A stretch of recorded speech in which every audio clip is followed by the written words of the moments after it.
नमस्कार दोस्तों, स्वागत है आपका सफ़रनामा क्लासेस यूट्यूब चैनल में। जैसा कि आप सभी को पता है, आपके एसएससी एमटीएस के जो एग्ज़ाम हैं वो होने लगे हैं और मैं यहां आपको करा रहा हूं एसएससी एमटीएस की प्रीवियस ईयर क्वेश्चन पेपर। आज की क्लास में आपको कराऊंगा 19 जून 2023 के सेकंड शिफ्ट का क्वेश्चन पेपर। तो चलिए बिना किसी देरी के हम इस क्लास को शुरू करते हैं। तो पहला क्वेश्चन है आपके लिए, केरल सरकार में प्रचलित प्राचीन मार्शल आर्ट को दर्शाने वाले अलंकारी रंगीन श्रृंगार और अनोखे मुखौटी के कारण किस भारतीय शास्त्रीय नृत्य को अलग पहचान मिली? तो इसका जो राइट आंसर है वो हो जाएगा ऑप्शन नंबर जो ये देखिए चौथा, ये कथकली। और केरल एकमात्र ऐसा राज्य है जहाँ के दो शास्त्रीय नृत्य, एक का नाम मोहिनीअट्टम और एक का नाम कथकली है। चलिए अगला क्वेश्चन देखते हैं। ऐसी बस्तियां जिनमें घर पास पास बने होते हैं डैश कहलाती हैं? तो इसका जो राइट आंसर है वो हो जाएगा ऑप्शन नंबर जो दूसरा दिया, संघन बस्तियां। कौन सी? संघन बस्तियां। चलिए अगला क्वेश्चन देखते हैं। किस राज्य सरकार ने भारत का पहला हाथी मृत्यु लेखा परीक्षा ढांचा पेश किया है? तो इसका जो राइट आंसर है वो हो जाएगा तमिलनाडु सरकार ने। चलिए अगला क्वेश्चन देखते हैं। प्रतिवर्ष गुरु नानक जयंती हिंदू कैलेंडर के किस महीने की पूर्णिमा तिथि को मनाई जाती है? तो इसका जो राइट आंसर है वो हो जाएगा कार्तिक मास की पूर्णिमा को। चलिए अगला क्वेश्चन देखते हैं। श्वेत प्रकाश कितने रंगों का मिश्रण है?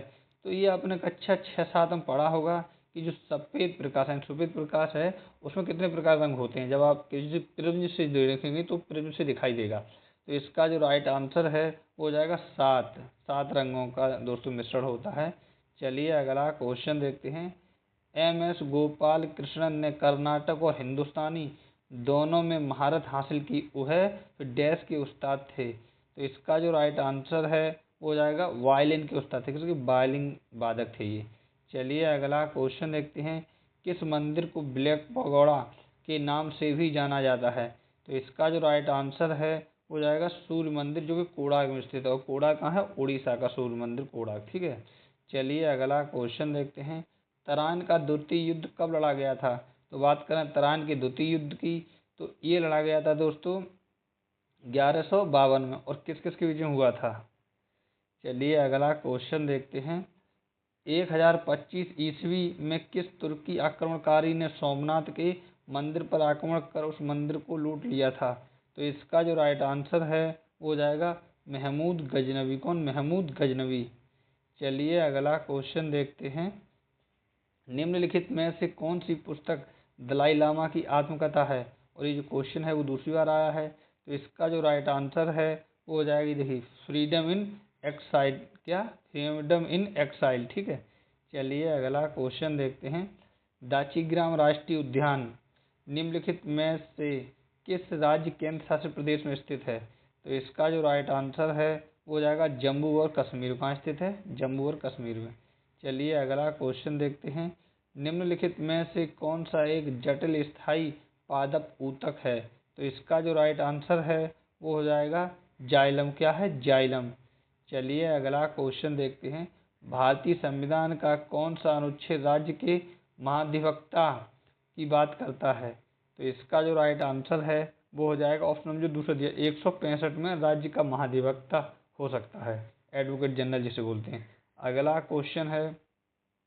आधिकारिक तौर पर भारत में परलैंगिक व्यक्तियों पर पहली बार दर्ज किए गए आंकड़े किस जनगणना में एकत्रित किए गए थे? तो इसका जो राइट आंसर है वो हो जाएगा 2011 की जनगणना में पहली बार किया गया था।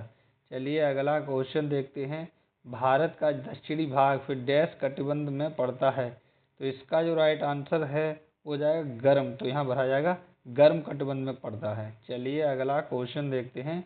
डैश करके खाली जगह पहले छोड़ दी है। कोष की वह न्यूनतम राशि है जो प्रत्येक बैंक को जमाओं के रूप में भारतीय रिजर्व बैंक आरबीआई के पास रखना अनिवार्य है?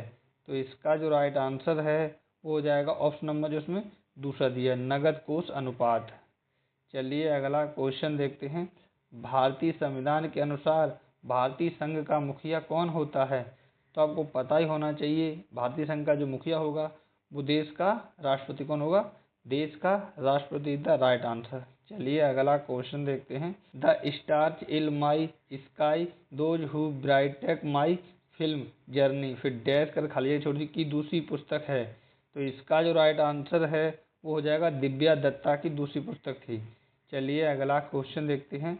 भारत ने पहली बार फिर डैश में ओलंपिक खेलों में भाग लिया था। तो मैंने आपको पिछली कक्षा में बताया था कि भारत ने जो पहले ओलंपिक भाग लिया था वो हुए थे दोस्तों सन कब, 1900 में।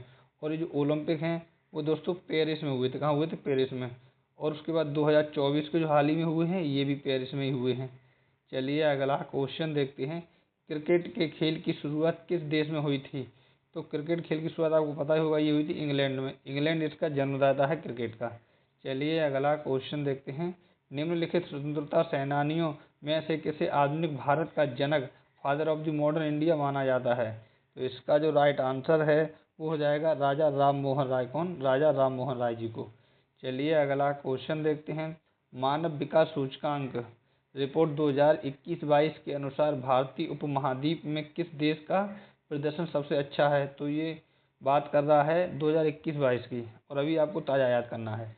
तो इसका जो राइट आंसर है वो हो जाएगा श्रीलंका। तब के लिए श्रीलंका, अब के लिए आप याद कर लें।